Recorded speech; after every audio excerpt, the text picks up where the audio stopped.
It's not just another day in your life. Things are changing for the better.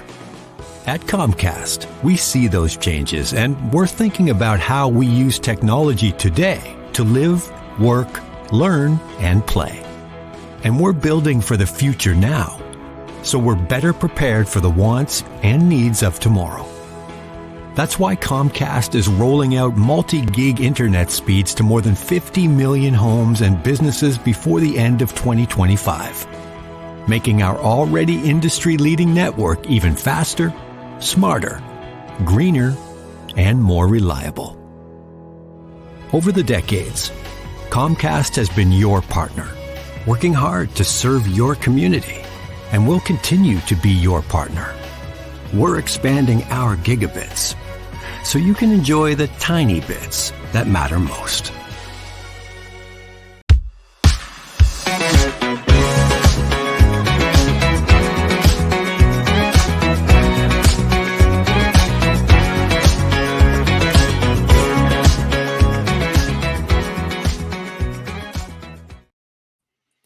Hi, welcome back to the Financially Fit Podcast. I am your host, Andre Creighton.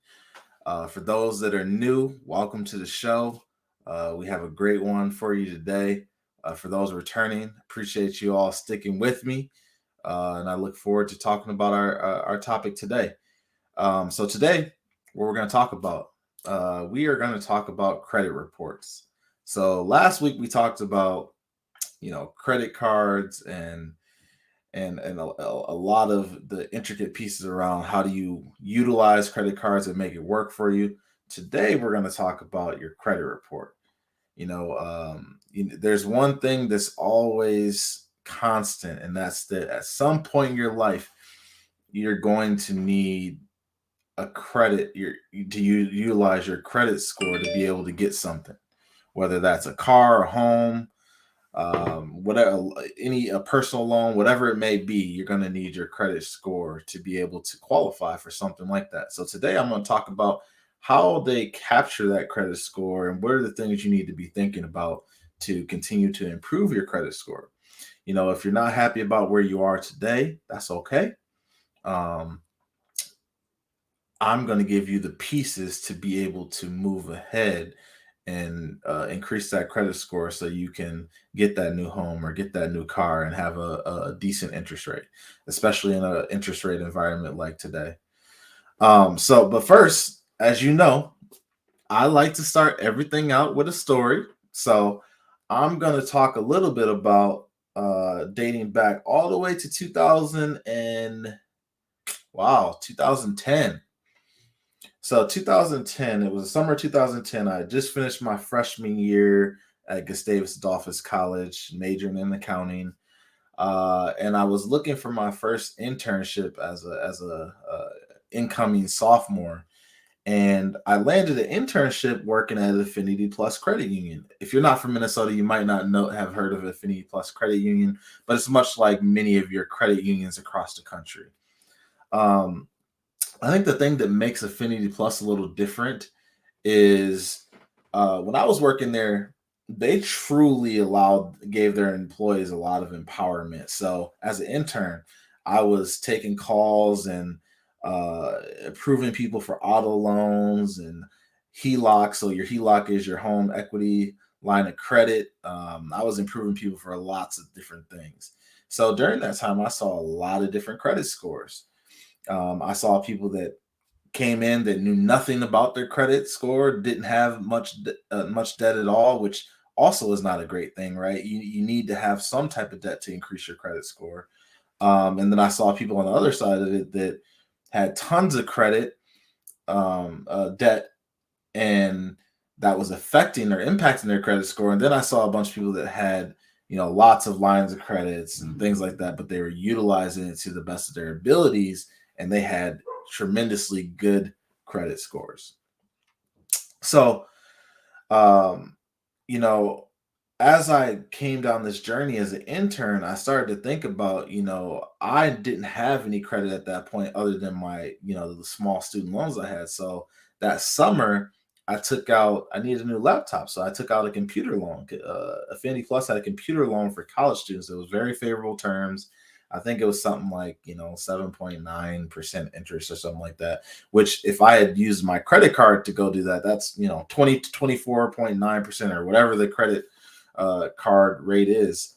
But that was kind of the beginning of my journey of learning how to utilize my credit, but then also, you know,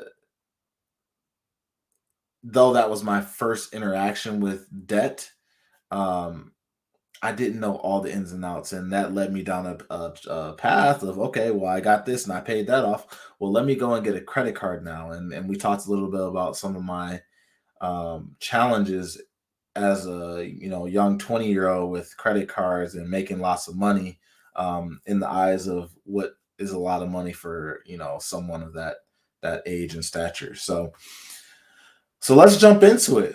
um, so when you think about your credit score, you have to think about it like a pie chart, right? You think about when you're eating the pie, you cut your slices, you divide and give it out to other people, or cut some up for your family. It's no different with your credit score, right? That's exactly what the bureaus do. They have their percentages of each pie, and they cut it and slice and dice it, and then you run their algorithms and they come up with your score. And sometimes it could be 500, it could be 800, right? Obviously, 800 being really, really good in a societal lens, and 500 being, okay, well, we got some work to do, which is okay. It's okay to have work to do. This thing, this financially fit journey is a lifelong journey. So if you're not where you are right now, that is okay.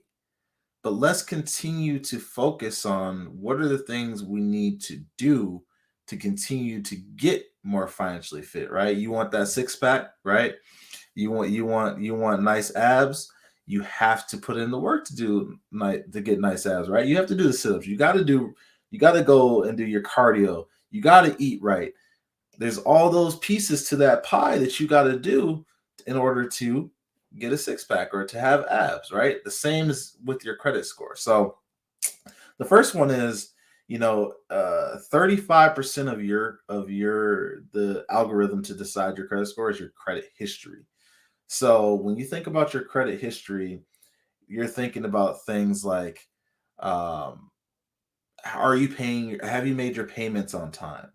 Have you had any derogatory things on your credit score, right? Obviously, those derogatory things like being in collections or owing back child support or owing alimony or things like that, like those are the things we need to take care of first, right? Because those are things that are going to follow your credit report all the time. So I'll tell you a quick story. When I was in college, I lived off campus my senior year with a bunch of buddies, and we had like a duplex. There was 8 of us that lived, 4 on each side, and we all had a piece to the things that we owned in the house, right? Or the things that we were renting. So, for instance, I was paying for our Comcast, and they would, give their parts, and we would divide and conquer. So, fast forward to June of 2013, I graduate college, right?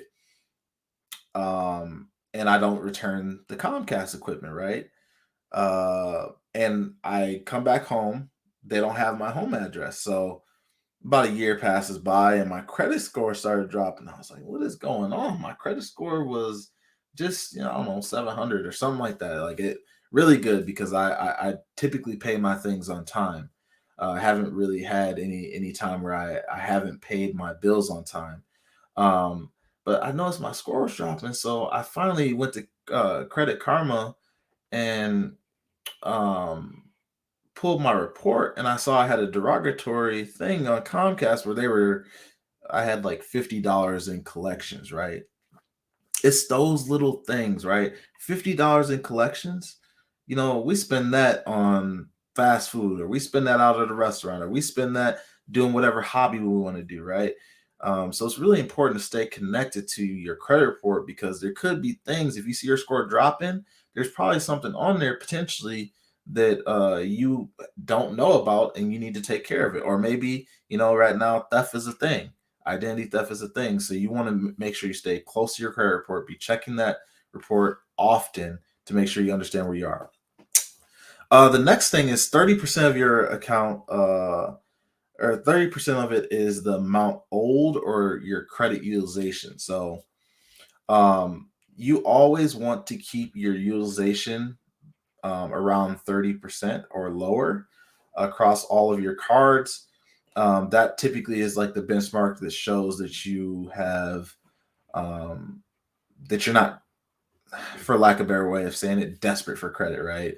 Or that you aren't overdoing it in the creditor's eyes. So those are the things they look for. Is like, yes, it's great to have credit cards and have a big um, limit, but if your utilization exceeds 30%, that is an issue.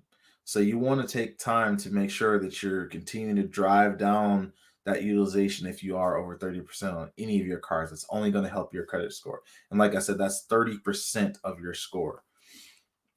So they look at, how long your credit card accounts have been established. So they look at the age of your oldest account, the age of your newest account, and then they take the average of all of your accounts. So those are some of the ways that they're accounting for the length of your credit, your credit, which is the third one, and that's about 15%. They also look at how long a specific credit account has been established. How long has it been since you use certain accounts? So, like I said, you can have a large limit, say it's $10,000, right? But if you haven't used it in a couple of years, that's only going to help you and be favorable towards your credit score. So those are some things you want to think about as you're continuing down your path of deciding whether you want a credit card and you're trying to build your credit and things like that. The other one is 10% is new credit. So whenever you open a new account, they take that into account. And obviously, we talked a little bit about the length of your credit history being 15%. So when you open a new account, if they're taking the average of all your cards, obviously that's only going to drive down that average, right? So you want to be conscious when you're taking out cards, make sure that it's a benefit to you, right? Um, the last one is 10% is your credit mix.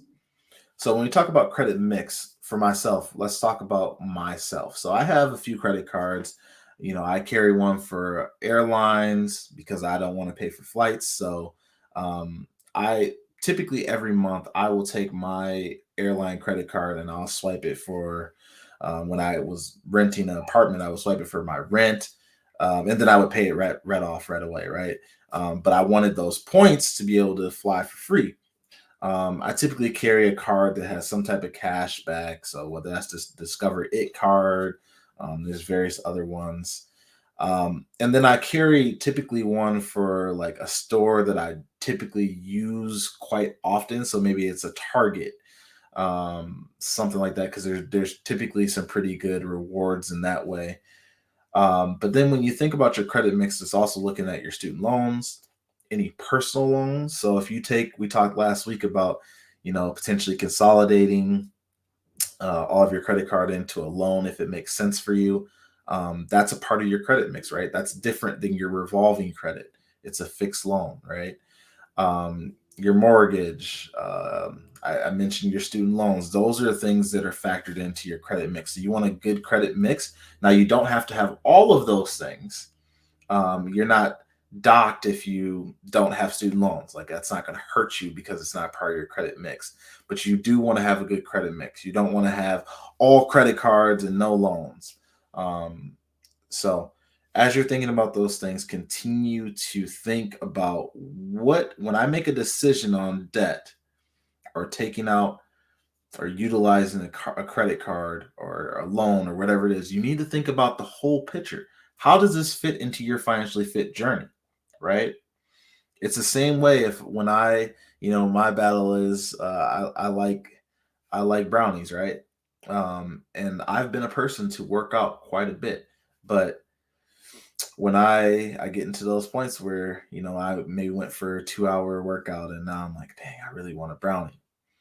You have to think about, how is that helping my fitness journey, right? The same as on the finance side. How is it helping my financially fit journey?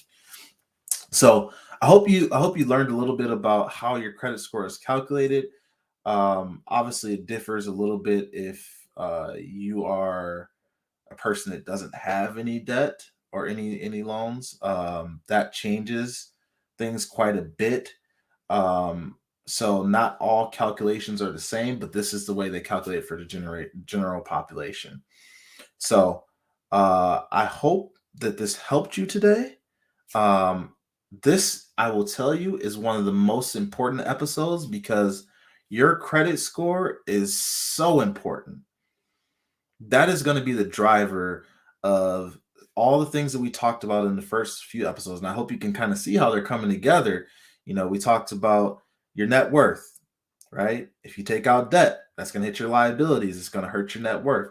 We talked about, if you take out debt, and your interest rates are high, right? That's going to impact your residual. So that hurts your budgeting, right? And your residual income. So I hope you're starting to see how all of this is coming together.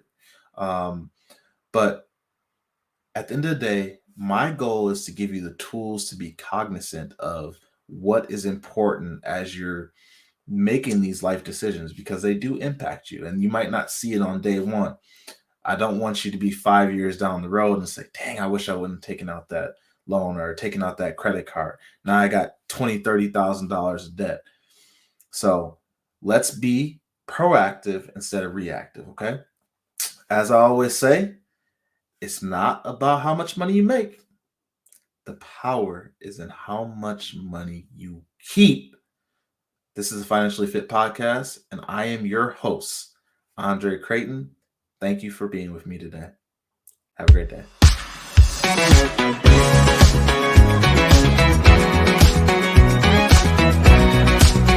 Hi, I'm Shaletta Brundage. I'm a media personality, podcaster, and a business owner. But my most important role is mom. 3 of my beautiful kids have been diagnosed with autism spectrum disorder. When I didn't know who to trust or where to turn, I found ACRA. ACRA provides home care services to families all over Minnesota. The care is not one size fits all. They know each one of my kids is unique. They listen to what resources we needed and what's best for our family. I've seen my kids grow and thrive with ACRA's in-home care. While autism is the most common diagnosis among ACRA clients, ACRA offers personalized in-home care services for people with disabilities, chronic illnesses, behavioral diagnosis, and mental illness. They work with children, adolescents, and older folks too. Find out more about ACRA at their website, acrahomecare.org. ACRA helps me provide my kids with a better quality of life. They can do it for your family too. You know Shaletta makes you laugh, but did you know Shaletta Brundage can also make you think and boost your business? Media personality, activist, and comedian Shaletta Brundage founded Shaletta Makes Me Laugh to celebrate and share the best of Black culture. It's a podcasting platform. You can download 10 weekly podcasts hosted by African-American subject experts at ShalettaMakesMeLaugh.com or wherever you find your favorite podcasts. ShalettaMakesMeLaugh.com is also a production house, creating broadcast-quality commercial content.